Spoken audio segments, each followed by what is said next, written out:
2026 সালে ভোটার কার্ডের জন্য যদি আপনি অ্যাপ্লাই করে থাকেন এবং ভোটার কার্ড কারেকশন করে থাকেন, অর্থাৎ নাম ভুল, ঠিকানা ভুল, যে কোনো তথ্য যদি আপডেট করে থাকেন, সেই ক্ষেত্রে আপনার যে কাজটি করেছেন, অর্থাৎ অ্যাপ্লাই করেছেন অথবা আপডেট করেছেন বা কারেকশন করেছেন, সেই কারেকশন করার পর আপনাকে একটি অনলাইন থেকে একটি কাগজ দেওয়া হয়েছে। সেই কাগজে একটি রেফারেন্স নাম্বার রয়েছে। সেই নাম্বারটি দিয়ে আপনি আপনার ভোটার কার্ডটি কতদূর এগোলো বা কতদূর কাজ হলো সেটি কিভাবে দেখবেন সেই বিষয়টি দেখাবো।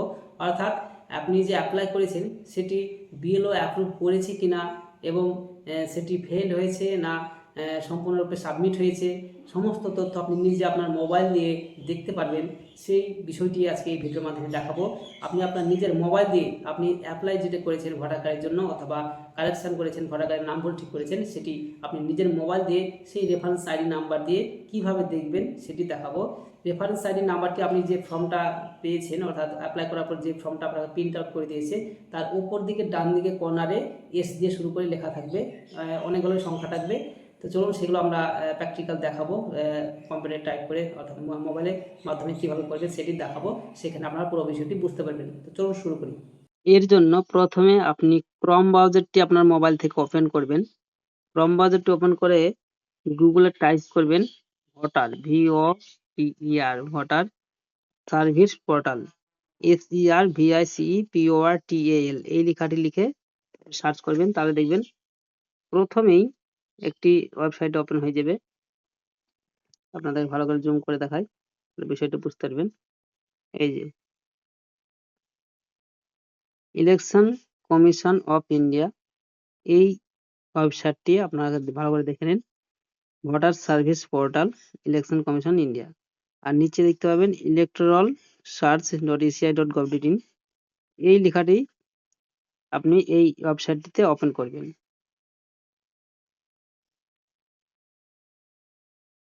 অথবা তার নিচে একটি দেখবেন লিঙ্ক দেওয়া রয়েছে সিটিজেন সার্ভিস পোর্টাল, এখানে ওপেন করলেও হবে। তাহলে আপনি সরাসরি হোম পেজে চলে আসবেন। এখানে আসার পর এখানে যে কাজ করেন না কেন সেই জন্য আপনাকে রেজিস্ট্রেশন করতে হবে। আপনার এখানে সাইন আপ করতে হবে। এই যে লগ ইন আর সাইন আপ, এই দুটি অপশন রয়েছে এখানে। আপনি যদি কোনোদিন না করে থাকেন, মানে লগ ইন করে না থাকেন এখানে, তাহলে আপনাকে প্রথমে সাইন আপ করতে হবে। তো সাইন আপ করার জন্য এখানে এই যে সাইন আপ অপশনে ক্লিক করবেন। ক্লিক করার পর এখানে মোবাইল নাম্বার দিবেন, তারপরে এখানে ইমেল অ্যাড্রেসটা দিবেন, যদি থাকে তাহলে দিবেন, না দিলেও হবে। তারপরে ক্যাপচা এখানে যেটা দেওয়া রয়েছে সেটা দেখে দেখে ফিল আপ করে কন্টিনিউ অপশনে ক্লিক করবেন। তারপরে আপনার নাম এবং আপনার সারনেম, অর্থাৎ যেটা পদবি বলা হয় সেটা দিবেন।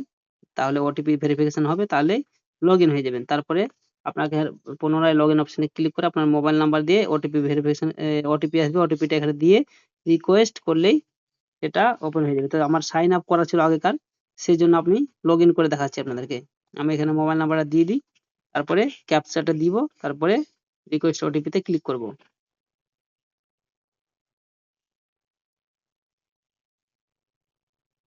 মোবাইল নাম্বারটা আমার দেওয়া হয়ে গেছে। এবার আমি ক্যাপচাটা এখানে দেখে দেখে বসাবো।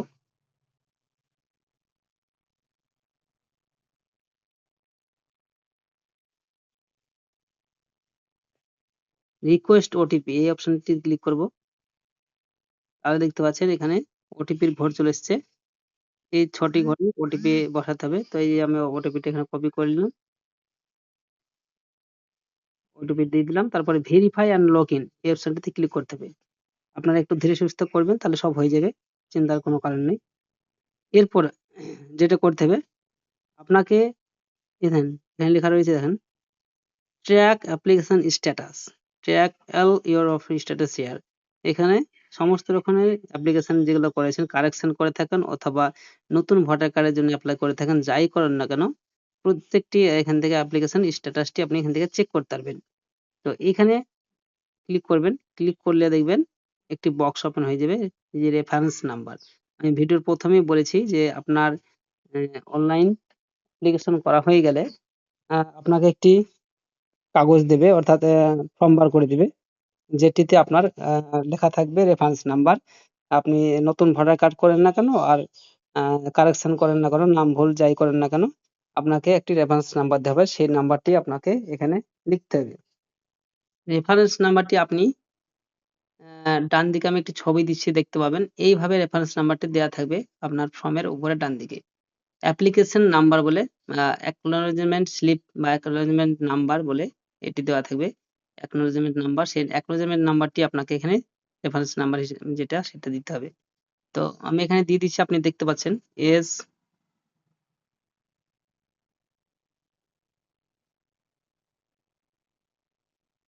হ্যাঁ, এখানে একটা বলে রাখি, এই ৩-৪ টে সংখ্যা দেওয়ার পর এখানে একটি 0 থাকবে না, ওটা থাকবে বড় হাতের। সেটা আপনি ঠিক করে দিয়ে দিবেন। নাহলে কিন্তু আপনার হবে না। অ্যা ওটা এই যে সংখ্যাটি ১ম এ S-২৫০-৭৩ এইভাবে দেওয়ার পর আপনারা দেখবেন একটি থাকবে, ওটা 0 থাকবে। 0 থাকবে না, ওটা লিখতে হবে। লেখার পর আপনাকে তার পরের সংখ্যাগুলি দিতে হবে।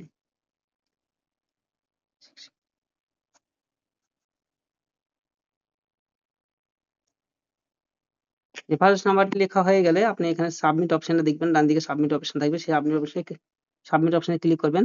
তাহলে দেখতে পাবেন এইখানে পুরো ফর্মটি চলে এসছে।